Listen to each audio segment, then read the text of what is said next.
And we are recording. All right. Welcome today. We have Roger Parks and Jeremiah Waylon from the Iron Revival.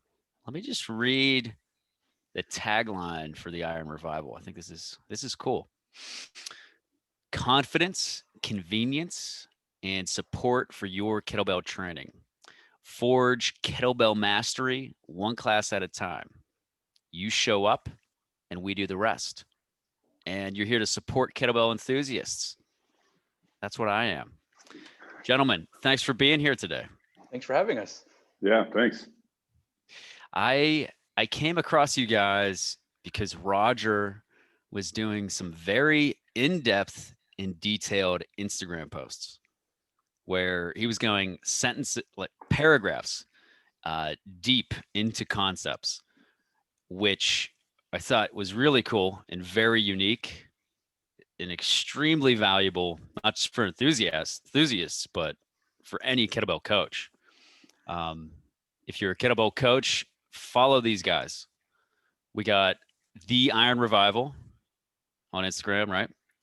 Yep. Roger, what are your handles? Could you guys state those real quick, and then I'll post them in the notes. I think it's my name, Roger M. Parks. Is that right? Yeah, that's right. Okay. That's Rogers, and I'm Jeremiah_Waylon. So we kept it simple with our names. I think that's smart. I think a lot of people go way out in left field, and it just confuses people. Yeah, I mean, you could get to searching. I've tried the different names and like kettlebell this or that, and it's convenient for quick searches on certain things, but ultimately, your name is who you are, right? To some extent. Absolutely. For sure. Cool. So tell me a little bit about the Iron Revival. What do you guys do?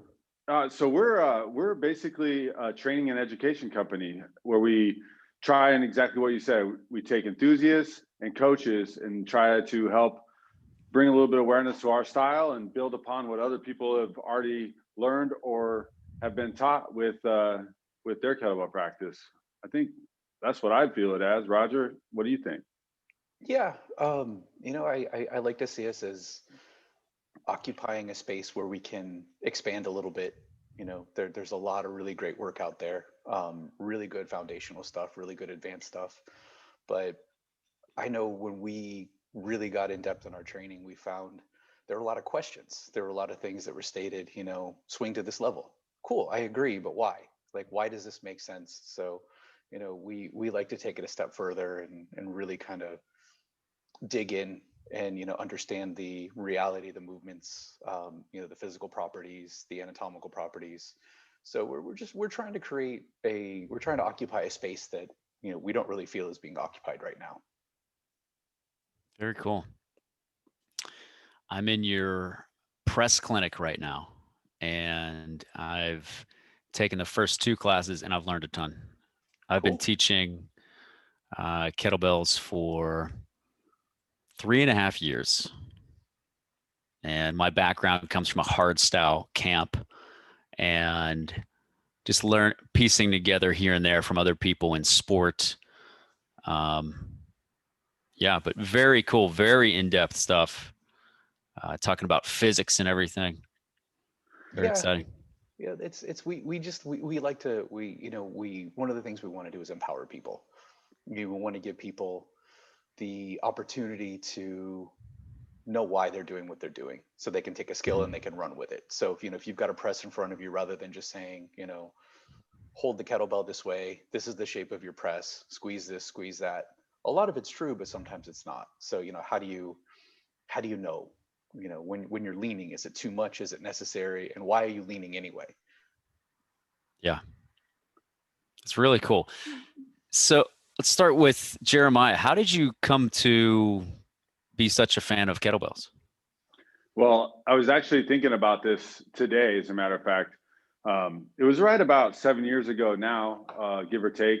And my wife got pregnant, and my thought process was like, I'm gonna be a dad, so I'm gonna need to not go to the gym a bunch and just like be a jerk and leave her here to handle a baby all by herself. So, I had seen kettlebell stuff in like fitness magazines and things like that, and And I was like, all right, I'm gonna get a kettlebell.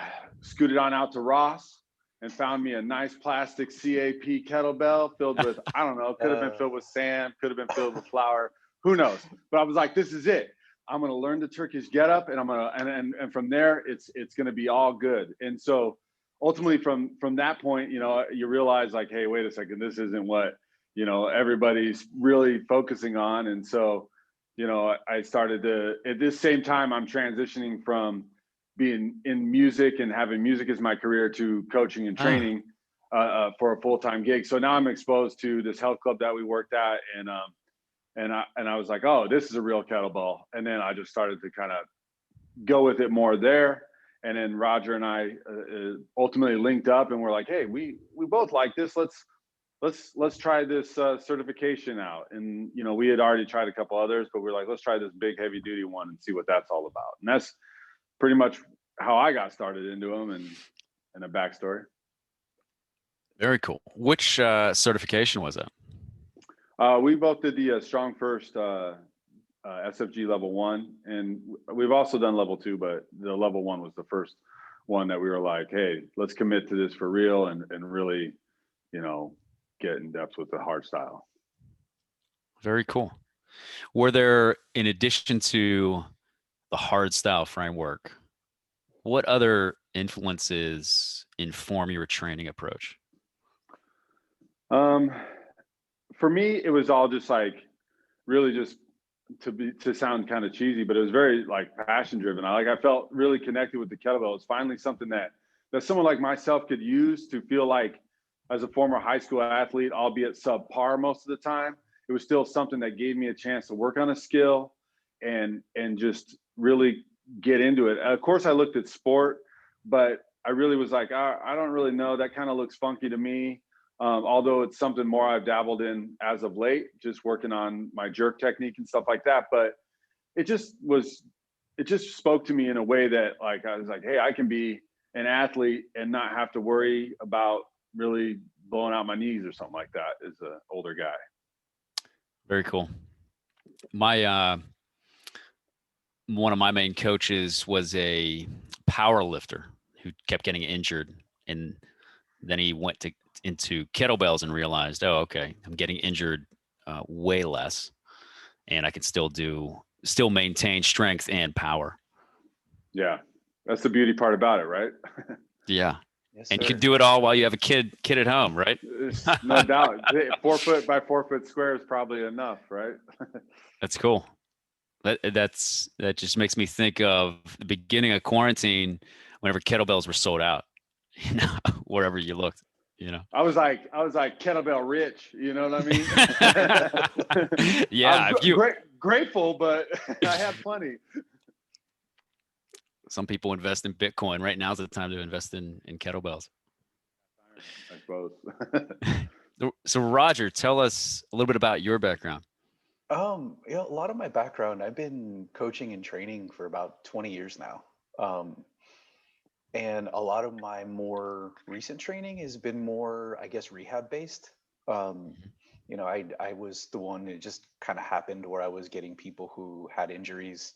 Um, you know, my first client had fallen off of a horse, and you know, when I started getting to this, and I happened to get her because I happened to be in the building. So, you know, I had someone in front of me who was like, hey, this person wants to train. So I figured it out. And um, I tend to, Jeremiah can attest that I tend to be a bit obsessive when I go into my studying and investigating. So I figured it out. That client led into another client, and I just tended to be the person who would work with difficult cases, people who, you know, maybe Mm. they had PT but they couldn't quite get clear, they still had pain.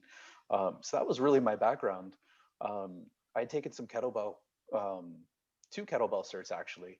um, I used them, but I didn't really get into them quite as much until, you know, I started talking with Jeremiah, and a lot of Strong First was more him than me.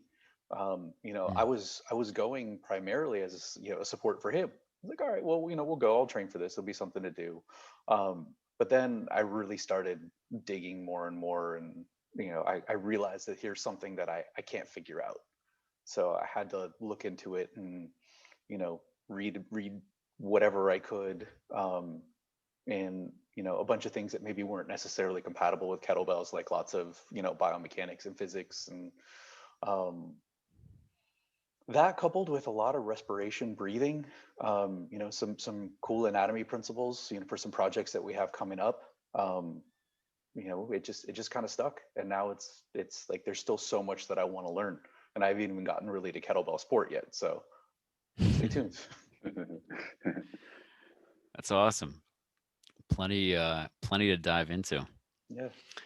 So you basically, it sounds like you used clients as just pathways to deeper and deeper knowledge and connecting more and more dots around kettlebell training.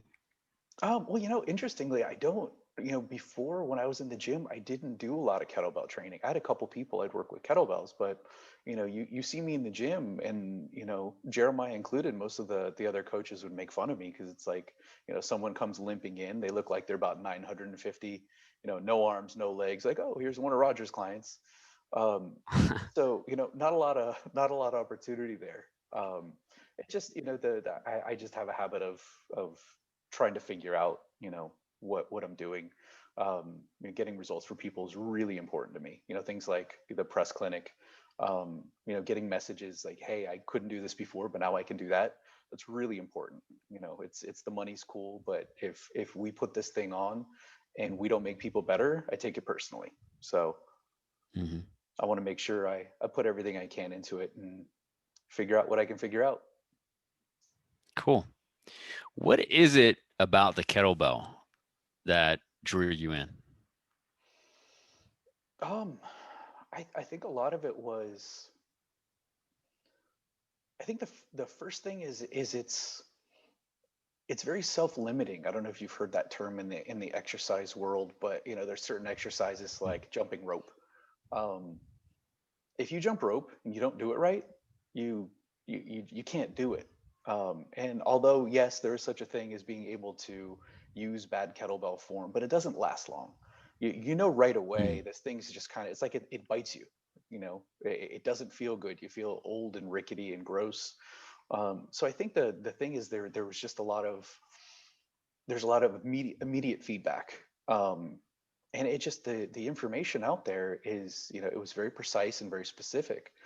It was very helpful, but I think there was also, a bit of mystique about it. So, I was curious. I wanted to figure it out. Um, and then the last part was really, it's really just the physics of it. There's so much, there's so many lessons that you can learn from the kettlebell, that you can apply to other forms of movement, other forms of training. So it really just forced me to have to learn a bunch of stuff that I didn't know. Cool. And why do you think the kettlebell is so self-limiting? I think a lot of it has to do with the internal physics of the bell. I think it's the weight distribution. I mean, you have this object, when you hold it, it wants to roll. It's just, Mm. it doesn't like equilibrium. So like when you hear things like the beast tamer, like this is something you need to tame. Um, it's iron, it's unforgiving. You've got this thing that if you hold it in the rack position, especially if you hold it the wrong way, it's uncomfortable. So I think a lot of it just has to do with the fact that you have this dead mass of iron in your hand, and there are also things that you just can't do. You can't do with any other tool the same way. You can do a swing with a dumbbell, but the physics of the move are different. I think the closest companion is probably Olympic lifting, but it's also a different ball game because you have your hands fixed, as opposed to the added variability of the kettlebell. Yeah. Yeah, it's cool to see people, interesting to see people first grab a kettlebell with a death grip, Hmm. and they just white knuckle it wherever it's Yeah. going. Yep. But yeah, I don't know of anything else where you'd actually allow movement of the implement through your hand. No, it's I've also got a martial arts and boxing background, and there's a lot of Okay. tension there. There's a lot of contract, relax. There's a lot of save your energy, use it at the right time in the right way, apply it properly, and there was a lot of carryover. Plus, you have to focus. Like if you're not paying Yeah. attention when you're using the kettlebell, you'll you'll know pretty quickly.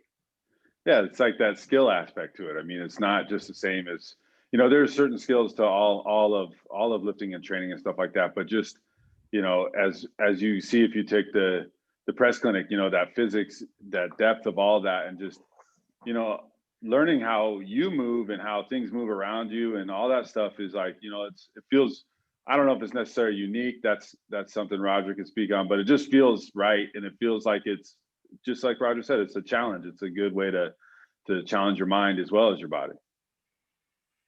For sure. Yeah, there's definitely a mental element to it. I've not pressed the beast and it mentally affects me.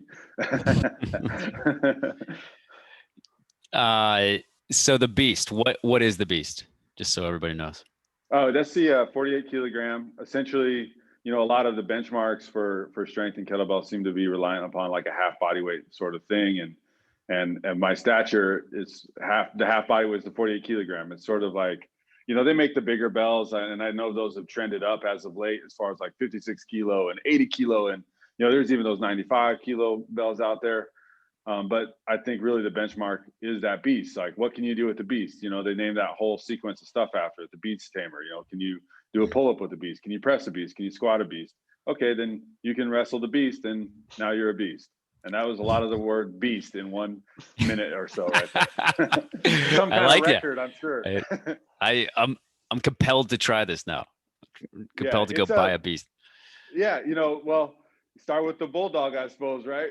Get a 40 kilo, and but I mean, it's all like stepping stones and smart programming, and that's kind of like with the press clinic. What we wanted to couple with the information that we're giving is something that you could kind of follow along, so that you're like, okay, I can directly apply, and it's a smart way to apply it. It's not just like random off the rip. I'm just going to hit 100 presses because I learned this cool spiraling technique or whatever, and those sorts of things, and so when you get to those loads that relative to your body, whether it's half weight, if you're, a smaller person or a female and it's like 24 kilos, it's still going to feel like a beast to that frame. So, all those things are important to tie it together, and those stepping stones, and how, we mentioned that each bell will press differently and your body will want to do different things, and, that sort of thing. So, get your beasts, everybody. That's cool. Very cool. And so how do you guys offer your services right now? I know that the press clinic is an online program. I would say this, like, obviously we take precautions with COVID, so to kind of put a damper on our in-person stuff, but we offer a few different things. We share a newsletter, which you can sign up for the email list to get. And, there's a lot of long form videos we include in that, a little bit longer form than what we post on the Instagram. We have a swing clinic that we do, which basically takes you from, ultimately, it's kind of like taking you from not to swing to swing, but there's plenty of room in there for, if you're an intermediate person, to gain some more, like what Roger likes to say, it's coaching crossovers. So you could take these courses as a coach and find out different things and different ways to speak to your clients so that it resonates with them and you can convey the message. And, we have the press clinic, which is virtual as well. So right now you can sign up for those virtually when they're offered. And then we do a thing called Kettlebell Club, which is essentially a club, really. It's we got about a dozen or so, and it kind of filters, people come in, people go out, it's just opportunity to where you get a good workout, a smart workout. We work on techniques and skills under the eyes of a couple of coaches. So you get real-time coaching, and, you improve week over week, hopefully. And that's been usually the case. If you put in the work, obviously it'll happen. But most of our attendees that show up to both classes are stronger than they were when they started. Their form is rivals some of the best we've seen, just because they put in the work and they're open to coaching. And just that sort of stuff. Those are our options right now. We've got, like Roger mentioned, we got lots of projects in the works. Some really big things that we feel will be a positive impact on the kettlebell community. Cool. Yeah, I see an app coming soon on the website. Yeah, the app is coming soon. It's been in development. It's something that we thought about. When you look at it the app world, there's all kinds of things out there, but there really wasn't anything for us as kettlebell, you know, people, you know, Mm-hmm. kettlebell enthusiasts. For I don't want to overuse that shit, but you know, it's just an opportunity to get in the way we think, and like using timers that are appropriate for the style of training, you know, features that go along with, you know, many of the different rep schemes that come along with typical kettlebell training. And you know, the versions that we've drawn out, you know, are going to be, I think, really great resources for people going forward. But you know, we're in the beta test now, so we're hoping to have it released in a couple months. Definitely everybody will know about it as it's coming closer, for sure. Very cool. I'm just going to circle back. So how do people sign up for your newsletter? It's very simple. If you're on Instagram, you can click the link in the bio and it'll take you right Cool. to our website. But you just go to our website, www. I don't know if kids say that anymore, but you know, I just did, so screw it. theironrevival.com will get you there. And on there, you can check out the Kettlebell Club. You can check out the blogs. There's a YouTube playlist right on that homepage. So if you want to start taking some deeper dives into certain things that we like Cool. to talk about, and then right at the bottom or in the pop-up, it'll show up. You sign up, and we don't spam you. So why not? How nice. How nice. And then, so the press clinic and swing clinic, those are group programs done online for now? Yeah, For now. primarily online. Yeah. Yeah. Cool.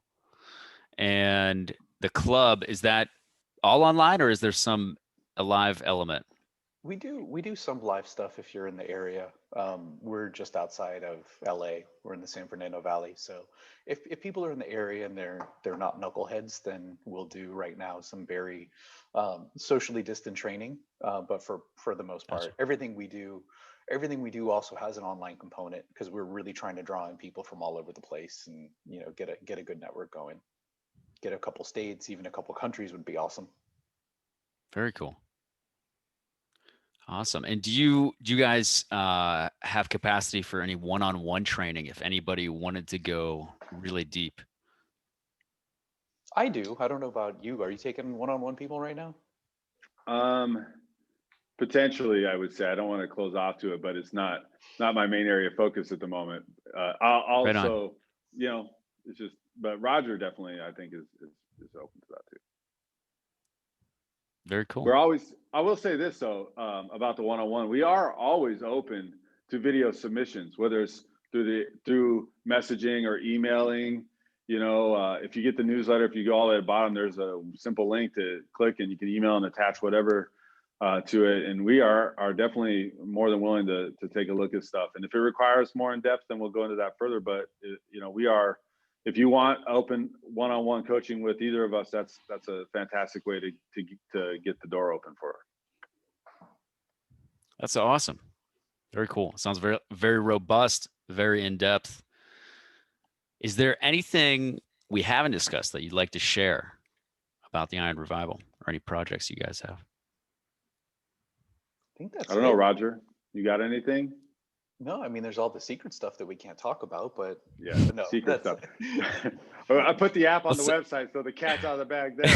But, you know, we sell like T-shirts and stuff like that. If you All right. want that, I guess, you know, we got face masks, all that good stuff, right? there's some projects that we've been kicking around, and this is primarily a me thing, writing a book, but I don't know if people still read those. You know, I like to write. It's actually what I went to school for, and